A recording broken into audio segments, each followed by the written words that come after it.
నిజామాబాద్ జిల్లా బోధన్ పట్టణంలో రాష్ట్ర వికలాంగుల హక్కుల జాతీయ వేదిక పిలుపు మేరకు జిల్లా కేంద్రంలో కలెక్టర్ గారికి వికలాంగులకు కేంద్ర రాష్ట్ర ప్రభుత్వాలు ఇచ్చే పెన్షన్ పెంచాలని, అన్నింటిలో వికలాంగులకు రిజర్వేషన్ కల్పించాలని తెలియజేస్తూ వినతి పత్రాన్ని ఇస్తున్న సందర్భంగా జిల్లా నాయకులు బోధన్లో ఆర్డీఓ అంబాయాజ్ రాజేశ్వర్కి వినతి పత్రాన్ని అందజేయడం జరిగింది. ఈ సందర్భంగా ఎన్పీఆర్డీ ప్రతినిధుల తరపున గంగాధర్ మాట్లాడుతూ వికలాంగులకు కేంద్ర ప్రభుత్వం ఇస్తున్న 300 నుంచి 3000కు రాష్ట్ర ప్రభుత్వం అసెంబ్లీ ఎన్నికల్లో ఇచ్చిన హామీ ప్రకారం 6000కు పెన్షన్ పెంచి ఇవ్వాలని, అలాగే ప్రతి దానిలో వికలాంగులకు 5% రిజర్వేషన్ కల్పించి వారికి సరైన న్యాయం చేయాలని, లేని పక్షంలో పెద్ద ఎత్తున ఉద్యమిస్తామని హెచ్చరించారు. ఈ కార్యక్రమంలో ఎన్పీఆర్డీ జిల్లా నాయకులు గైన్రాములు, రాంపాల్, నజాముల్వేనా, కమిటీ సభ్యులు, బోధన్కు చెందిన సభ్యులు తదితరులు పాల్గొన్నారు.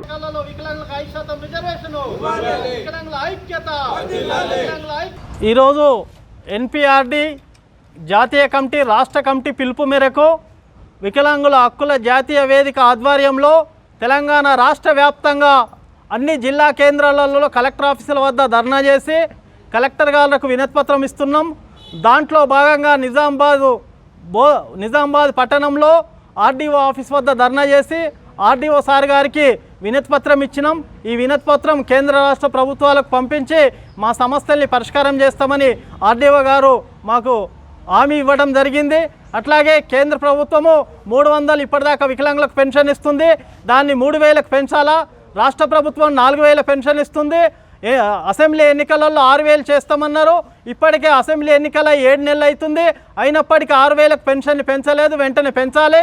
అట్లాగే వికలాంగులకు ప్రభుత్వ ఉద్యోగాలలో 5% రిజర్వేషన్ కల్పించి ఉద్యోగాలు కల్పించాలా.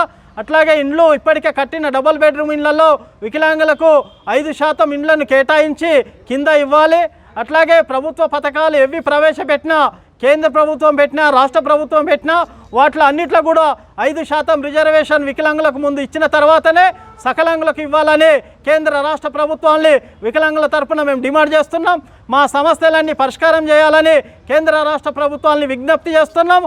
లేని పక్షంలో రాబోయే కాలంలో దేశవ్యాప్తంగా, రాష్ట్ర వ్యాప్తంగా పెద్ద ఎత్తున ఆందోళన పోరాటాలు వికలాంగుల సంఘంగా నిర్వహిస్తామని ప్రభుత్వాన్ని హెచ్చరిస్తున్నాం.